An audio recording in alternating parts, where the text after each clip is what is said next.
today's topic, that is budding in hydra. Children, you know very well what hydra is, because about hydra we have already discussed in ninth standard. In phylum Nidaria, that is cylindroids. It means the hydra is not a plant, it is an animal. So its size is about 1 to 1.5 centimeter, depends on its maturation level. If you want to look at the microscopic structure, you have to prepare a slide of the hydra. If you observe under the microscope, you will come to know that the hydra have the tentacles. Okay, that is the continuously moving part on its head. And you know this tentacle, this hydra use to capture the prey. So let's discuss how hydra reproduces. So children, hydra is freshwater aquatic cylindrate. Okay, you know very well the features of cylindrates. They are tissue level organized animals, okay, which lives in freshwater. Sometimes few species can be observed in marine water also. How they reproduces? Hydra reproduces by two different means. One is called regeneration. That is, if the body of hydra is cut into the pieces, from each piece new hydra develops. But if a small portion of the tentacle is cut, then only that much part is developed, but whole hydra cannot be developed from that cut piece of the tentacle. This you have to keep in your mind. So it also reproduces by the regeneration as like a planaria. And another method is called budding. Budding in yeast is different than the budding in hydra. Hydra is multicellular animal. Okay, so we observe that the small outgrowths start forming from the body of parent hydra, and this small outgrowth is called as bud. Now this bud remain attached to the parent body till the bud becomes mature hydra. During the development, the digestive system of the developing bud is connected with the digestive system of the parent hydra. And from here, the developing hydra, that is the developing bud, get nourished. Remember this. In a hydra, the digestive system is just a tube-like. Okay, you know very well that the mouth and the anus is a common opening. When the birds start developing as a small outgrowth from the parent hydra, the digestive system of this hydra is connected with the parent body. And as the hydra engulfs the food that undergoes digestion, the nutrients are then supplied to the body of the developing bird. Then gradually the bird grows in the size and start developing tentacles and other body part. So the third figure shows that now the bird is completely developed into a new hydra. Once the bird become mature, it forms the all body part that required for the independent existence. Then the hydra get detached from the parent body and then shows independent existence. So till the hydra become mature, it remain attached to the parent's body and get nourished from the parent body itself. Once it become mature, it get detached and shows independent existence. So basically, three steps are there. The adult hydra start developing the small outgrowth called the bud. Bud remain attached till it becomes mature. It get nourished from the parent body and start developing the tentacles and other body parts. Once it become mature, it get detached from the hydra, parent hydra, and shows independent existence. So in this way, the budding in hydra takes place, which is different from the budding in yeast. Let's discuss next method of asexual reproduction, which is a kind of reproduction in a fungi, and that is called spore formation.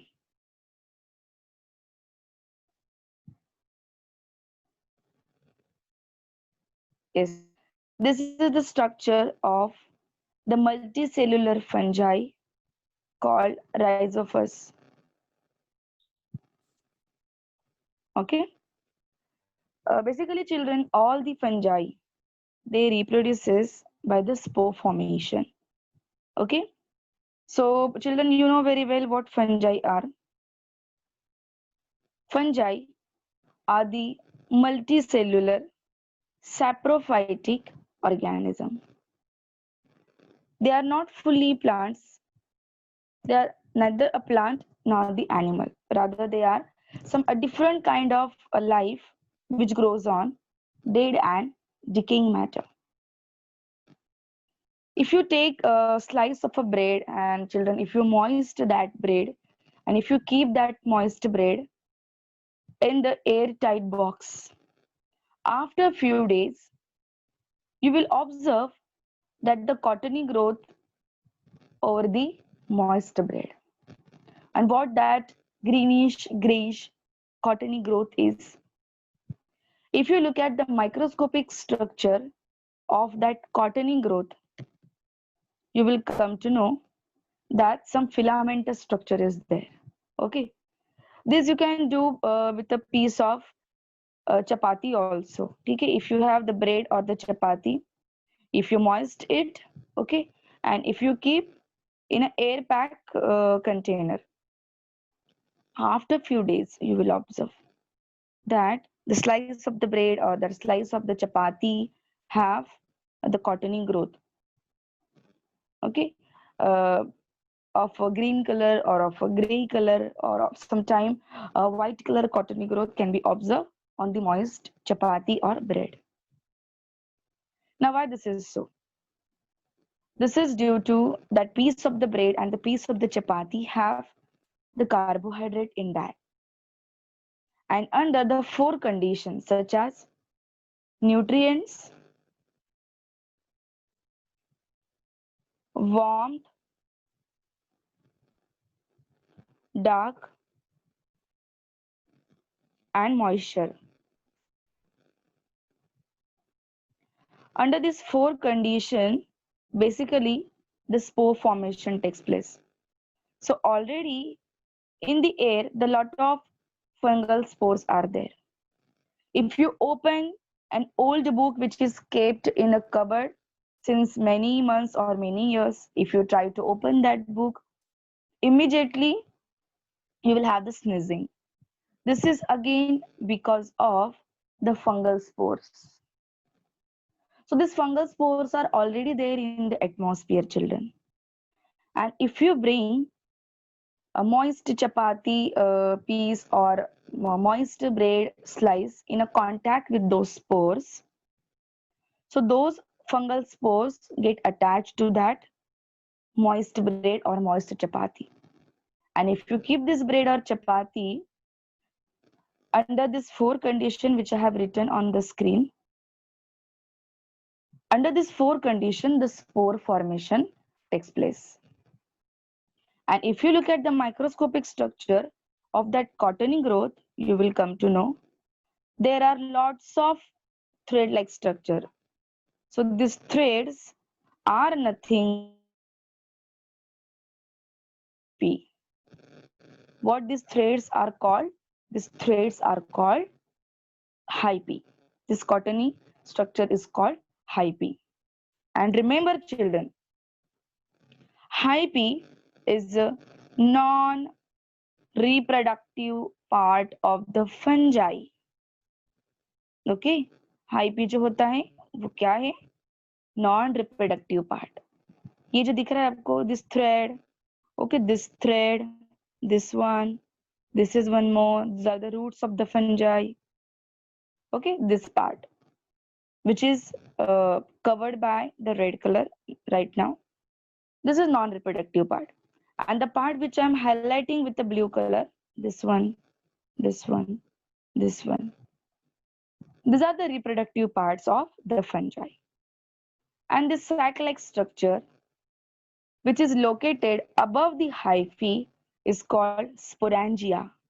In plural, sporangia. In singular, sporangium. एक की बात करेंगे तो sporangium. सबकी एक साथ बात करेंगे तो sporangia. Okay. Now on maturation, what happens inside this sporangia? The tiny particle, the dusty particles start developing. And these dusty particles are nothing but these spores. Once the sporangia become mature, it dried up and it burst out. Dry हो जाता है and it burst out. And after it bursting, the spores get dispersed into the air. So here you can see the spores are coming out of that sporangia during its bursting. And the spores remains in air. Along with the air and remains in the air. Once the spore come in a contact with the moist place, availability of nutrient, again their germination start. Again the hyphae start developing from those spores, and again it will start developing the sporangium on maturation. Again the sporangium bursts out and again it releases spores into the atmosphere. So in this way the spore formation takes place. So most of the fungi like aspergillus, penicillium, mucor, rhizopus, they reproduces in the same way only, that is by the spore formation. So where the spores are produced? Spores are produced in the sac-like structure called sporangia, which develops above the hyphae. And the sporangium produces those spores. Once the spores come in a contact with a moist place and under the availability of the nutrients, again they start germinating and again they produces such a thread-like structure called sporangia. And hence the life cycle is repeated. So this is the reproduction by that is the method called spore formation, and which happens in the multicellular fungi. Yes, there are unicellular fungi such as yeast, and you know very well that how yeast reproduces. Yeast reproduces by budding. Okay, so yeast is also fungi, but it reproduces by budding. Well, multicellular fungi reproduces by the spore formation. Okay, so this is about the asexual means of reproduction. So how many methods are there? Just revise in short. That is fission is there, multiple, and binding is there. Then budding is there. Then what we have? Fragmentation. Okay, apart from fragmentation, what we have? Then we have the last method which we have discussed just now, and that is the spore formation. Now children, one more method is there, and which is the biggest topic again, and that is the vegetative propagation. Okay, vegetative propagation. Vegetative propagation means what? Vegetative means non-reproductive, and propagation means what? Increase in the number. So ये जो method है इसमें क्या होता है? Vegetative propagation में इस method में हम प्लांट के ऐसे पार्ट यूज करते हैं जो कि नॉन रिप्रोडक्टिव है, लाइक रूट है, स्टेम्स है, लीव्स है, this are non reproductive part. और ये पार्ट्स यूज करके हम प्लांट्स को in vegetative propagation. So that topic we will discuss tomorrow. Today I'm going to discuss with you the parts of the bisexual flower. Okay, so let's discuss that. So vegetative propagation we will discuss afterward. Before that, now today we are starting the topic called sexual reproduction.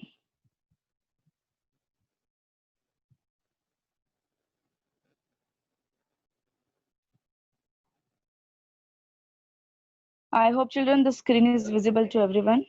Okay, so this is the structure of bisexual flower. Before discussing the structure of the angiospermic flower, I just want to discuss with you some introductory part regarding the sexual reproduction. Okay, so what do you mean by sexual reproduction, children? In this method, the two gametes are involved. One is called female gamete and another is called male gamete. So in sexual reproduction, the two parents are required. These two parents are nothing but the one is male organism and another is female. तो फिर वो organism कोई भी हो, plants हो या animals हो, there are two gametes that getting involved in the process of sexual reproduction.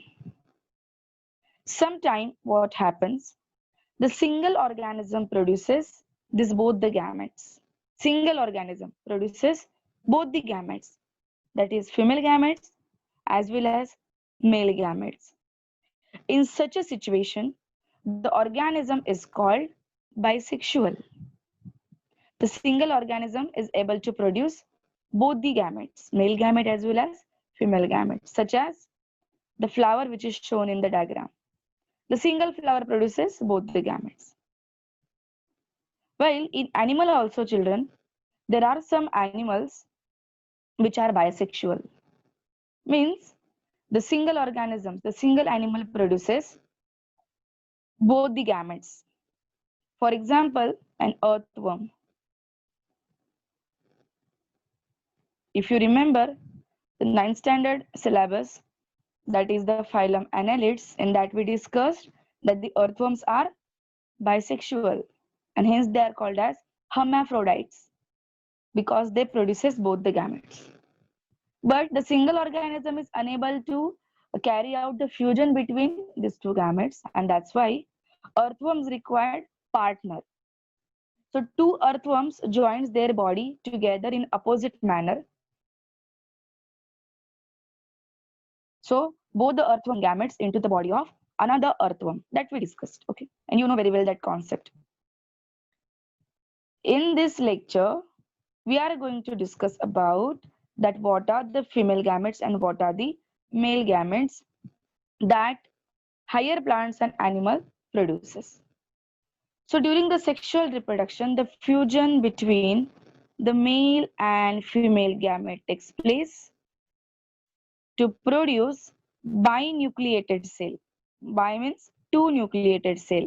One nucleus is from the egg cell and another is formed from the sperm.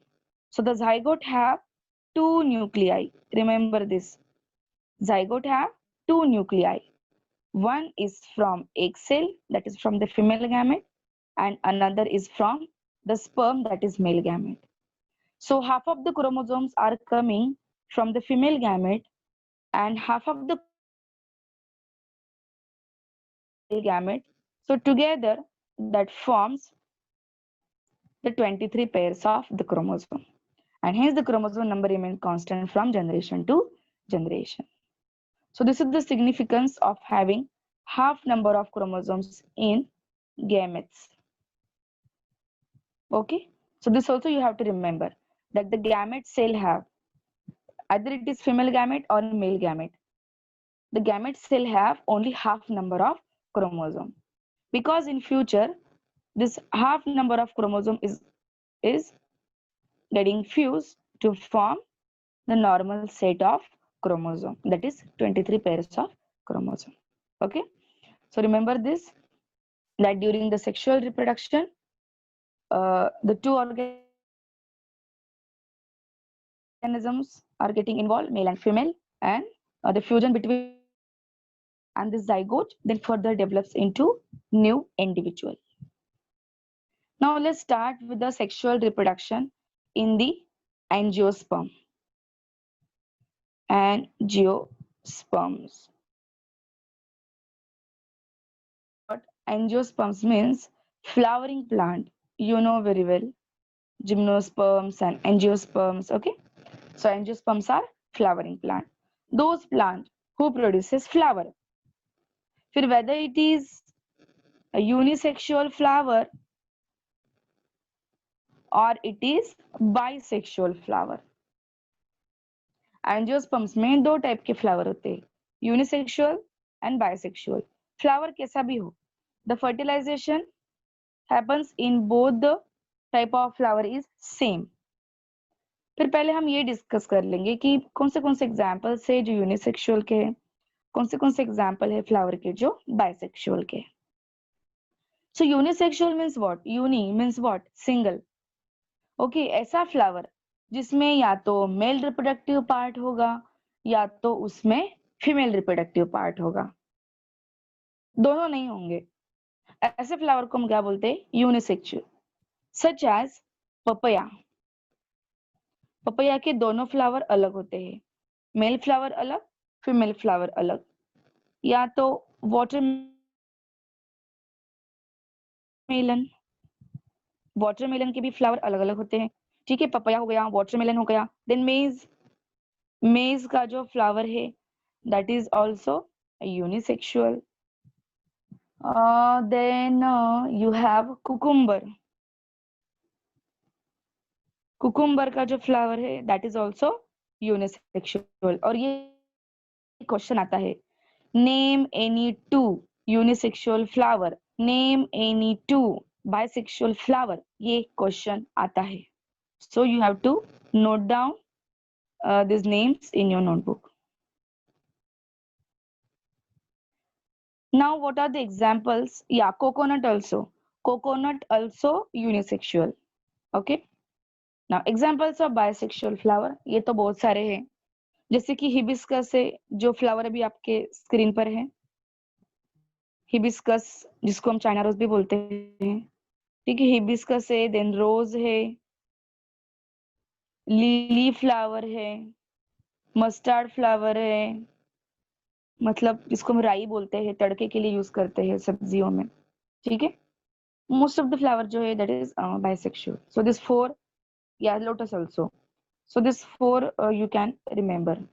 Okay, hibiscus, rose, lily and mustard.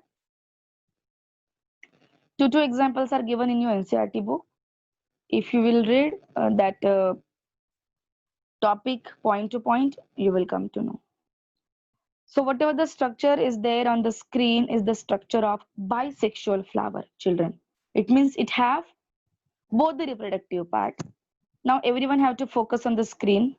See this part which I am highlighting with a blue color. This one is a female reproductive part. Okay, this is a female reproductive part. And this one, which I'm again highlighting with a blue color, is the male reproductive part. So children, this female reproductive part, the whole part, okay, this part is called as carpel. क्या बोलते हैं इसको, carpel, या फिर इसको pistil भी बोलते हैं, pistil. What it is called, female reproductive part is called carpel or pistil, or it is called as gynoecium. क्या बोलते हैं इसको, gynoecium. Gynoecium. Okay, that is the carpel or pistil only, which is a female reproductive part. जिसके 3 सब parts है। देखो carpel के 3 सब पार्ट्स है, कौन से? Stigma, style and ovary. ये ऊपर वाला जो है, सबसे ऊपर वाला, दिस वन, ये स्टिग्मा है। This is the vertical part, tube like part, this is called style. And this basal swollen part, फुगा हुआ जो है, this part, this is called ovary. Okay, so stigma, style and ovary, these are the female reproductive parts. And mail reproductive part discuss करते हैं। ये जो मैं red से इंडिकेट कर रही हूँ, this is male reproductive part. इसके भी 2 डिविजन है। This male reproductive part is called as stamen. Look at this, stamen. Male reproductive part is called stamen. In other words, in more appropriate term, it is called as androecium. Androecium. जैसे female reproductive part carpel को क्या बोलते हैं? Pistil और gynoecium. वैसे mail reproductive part को क्या बोलते हैं? स्टैमेन और androecium. Okay, and this androecium is further divided into 2 parts. The upper part, that is called anther. The tube-like part is called filament. This is anther, and this tube-like part is called filament. So this one is the filament. So these are the reproductive part, female reproductive part and male reproductive part, and they produces their corresponding gametes. Like female reproductive part produces female gamete, male reproductive part produces male gametes, that is pollen grains. Now apart from these two, there are some accessory parts of the flower also. Say for example, where the stem is attached. This swollen part is called receptacle. What is receptacle? From the receptacle, the parts of the flower start developing. These green leaves are called sepals. These green leaves are called sepals. And together, all these green leaves are called calyx. The group of the sepal is called calyx. और single leaf को क्या बोलेंगे? sepal. इसका क्या function है? जब ये flower bird था मतलब जिसको हम कली बोलते हैं, right? Whenever this flower is in bud condition, at that time this sepal protects that bird. ऐसे होता है ना, bird ऐसे होता है, ठीक है, अंदर petals होते हैं. Okay, so that sepal protect the inner parts of the flower when the flower was in the bud condition.